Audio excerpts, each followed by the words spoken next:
Thank you for joining me for day 80 of the Daily Bread Bible Study. We are looking at the entire book of Ruth, all four chapters, chapters 1 through 4.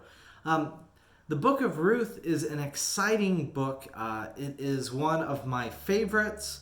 As we discussed in our study of the book of Judges, God raises up strong leaders to meet the challenges of uncertain times. And the leaders make choices, often including violence in the book of Judges, that had really short-lived and regional impact. In contrast to the book of Judges, the book of Ruth and the story of Ruth is set in the time period of the Judges, and it reveals how God blesses the compassionate, the loyal, and the humble. We also see how someone considered lowly comes to have an elevated and lasting place among nations. So in Ruth chapter 1, we are introduced to some characters whose names in a lot of ways are puns and reflections of important themes from the book of Ruth. The first figure we meet is named Elimelech, or we could go Eli Melech, which means my God is king. And throughout the story of Ruth, we will see how God is king, especially in the midst of adversity. So in Ruth 1 through 2, in the days of the judges, when the judges ruled, there was a famine in the land, and a certain man of Bethlehem in Judah went to live in the country of Moab, he and his wife and 2 sons. The name of the man was Elimelech, and the name of his wife Naomi, and the names of his 2 sons were Mahlon and Chilion. But Elimelech, the husband of Naomi, died, and she was left with her 2 sons. These 2 took Moabite wives. The name of one was Orpah, and the name of the other was Ruth. When they had lived there about 10 years, both Mahlon and Chilion also died, so that the woman was left with her 2 sons and her husband, without her 2 sons and without her husband. So hard times come upon Naomi, and she is just feeling down. All of these women, Orpah and Ruth and Naomi, they are widows and now vulnerable. Their role to be provided by their husbands is gone, and they need a new role and a new plan. So Naomi decides to return to the land of Judah and tells her daughter-in-laws to return to their parents' house. This brings a point about defining family. Is family flesh and blood? Is it a biological connection? How is it that we define family? Is it about a flesh and blood's connection or about a spiritual connection? Well, for Orpah and Naomi, the flesh and blood connection motivates their decisions. Naomi is honoring each daughter-in-law and their families of origin. She is absolving them of being her family and wants them to have family even if she has lost hers. So both daughters hope for family. Now Orpah seeks the family she could have by returning to her family of origin in Moab. She chooses flesh and blood. But yet Ruth seeks the family she already has, and the one she is going to continue to create by clinging to Naomi, her spiritual family in Naomi. In some of the most refreshing words in the Bible, Ruth proclaims that Naomi is her family. In Ruth 1:15, so she said, "See, your sister-in-law has gone back to her people and to her gods. Return after your sister-in-law." But Ruth said, "Do not press me to leave you or to turn back from following you. Where you go, I will go. Where you lodge, I will lodge. Where your people shall be my people and your God my God. Where you die, I will die. There I will be buried. May the Lord do thus and so to me, and more as well, if even death parts me from you." The beautiful words of Ruth, her vulnerability, even putting aside the question of how she will be accepted in Bethlehem, Ruth chooses to make Naomi her family for good. Their futures are intertwined, and her physical presence will remain, especially with her spiritual presence with Naomi as family. We even hear echoes of God's promises to Abraham, Isaac, and Jacob, and many others here, as is stated in Genesis 26, verse 3. Reside in this land as an alien, and I will be with you and will bless you. So the people of Bethlehem are surprised to see Naomi, and she says, "Call me Mara," which is translated for us in English as bitter, for the Lord has dealt harshly with me. So Mara, or Naomi, and Ruth come to Bethlehem as the harvest begins. Ruth goes out to glean in the fields, as is permitted in the law of Moses in the book of Leviticus 19, verse 9. When you reap the harvest of your land, you shall not reap to the very edges of your field, or gather the gleanings of your harvest. You shall not strip your vineyard bare, or gather the fallen grapes on your vineyard. You shall leave them for the poor and the alien. I am the Lord your God. So this commandment is a manifestation of a similar sentiment in Leviticus 19. You shall love your neighbor as yourself. Thus, this will keep those who have enough from hoarding, and empower those who have very little to be taken care of by God and the community. The field that she chooses to glean from is the property of a man named Boaz.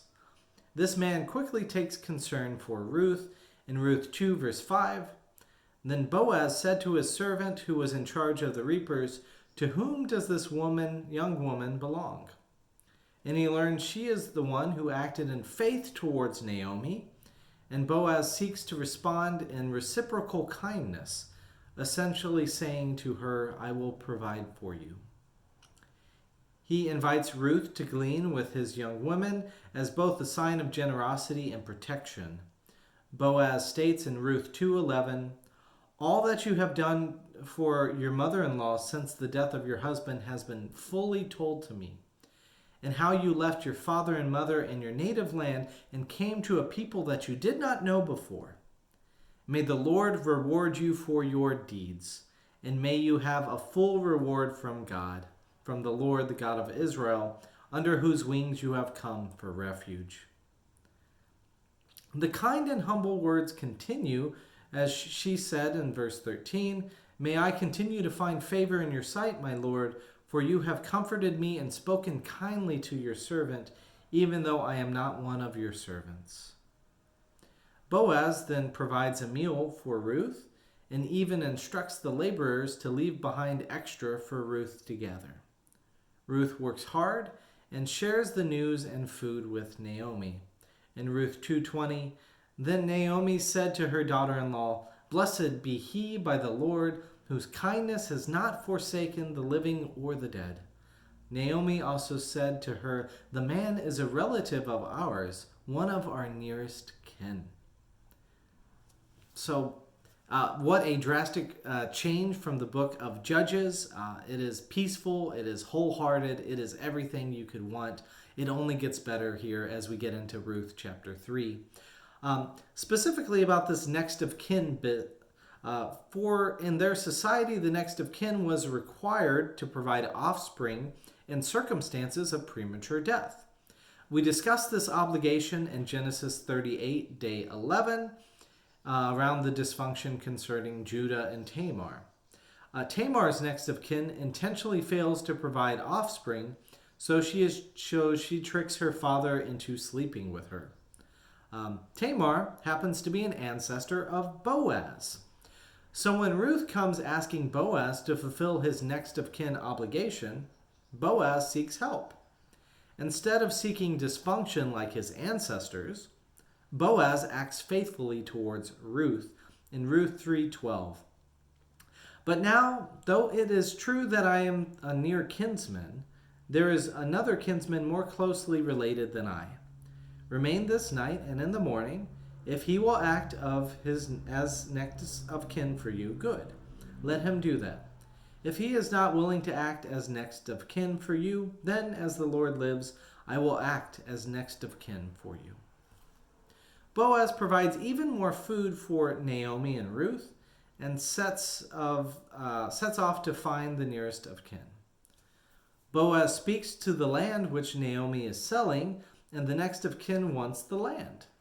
Boaz mentions that the land also means he must act as next of kin to Ruth, the outsider. At this, the tone kind of changes in Ruth 4, verse 6. I cannot redeem it for myself without demanding my own inheritance. Take my right of redemption for yourself, for I cannot redeem it.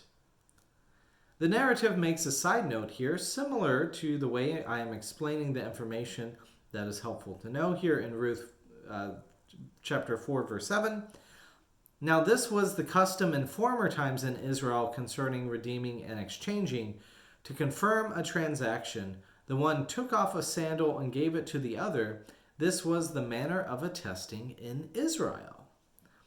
So they literally swap sandals, and Boaz proclaims his actions, in order that the name of the dead may not be cut off from his kindred, as it says in Ruth 4:10.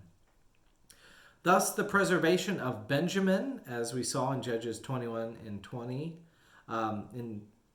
was way more dysfunctional than this preservation of the line of Judah here. I suspect there is more going on in this story around lifting up the tribe of Judah. Why is it that I say that, that uplifting of the tribe of Judah matters? Well, the rest of the story can be seen as a blessing of family, mainly descendants. In Ruth 4:11, may the Lord make the woman who is coming into your house like Rachel and Leah, who built up the house of Israel. May you produce children in Ephrathah and bestow a name in Bethlehem. And through the children that the Lord will give you by this young woman, may your house be like the house of Perez, whom Tamar bore to Judah. Again, this dysfunction of Judah is kind of glossed over, but he shall be to you a restorer of life and a nourisher of your old age. For your daughter-in-law who loves you is more to you than 7 sons has he bore him. So Naomi becomes a symbol of tradition and heritage acts, and then she acts as a nurse to the heritage of Obed, the son. They named him Obed, and he became the father of Jesse, the father of King David. And yeah, they even give another genealogy of David here as well too. Thus, I would choose to look at the ending of the story of Ruth, and we can see how God blesses the compassionate, the loyal, and the humble. We also see how someone considered lowly comes to have an elevated and lasting place among nations, especially leading to the times of the United Kingdom under King David, the last one named, coming up there in Ruth 4:17. Ruth becomes enthroned in the story of a people who adopted her into their family, and a strong king arises following her positive characteristics. The book of Judges, at the end of it, was looking for a king. And by the way, the lineage of Jesus in Matthew 1 references Ruth and David also. In Matthew 1:3-6, it says, and Judah, the father of Perez, and Zerah by Tamar, and Perez the father of Hezron, and Hezron the father of Aram, and Aram the father of Amminadab, and Amminadab the father of Nahshon, and Nahshon the father of Salmon, and Salmon the father of Boaz by Rahab, and Boaz the father of Obed by Ruth, and Obed the father of Jesse, and Jesse the father of King David. All of this leads up to the lineage of Jesus, which is we as Christians are very excited about looking at this lineage and heritage leading up to Jesus. And we are very excited as well too about the ways in which that this outsider becomes an insider. This person acts faithfully and trust and hope and in a lot of compassion and love. And the story of Ruth is just a whole bunch of good things. May you find that type of companionship. May you find friends and family members who become your found family and are connected with you and stick with you throughout all the years of your life. So look forward to discussing 1 Samuel and getting into the kingships next time.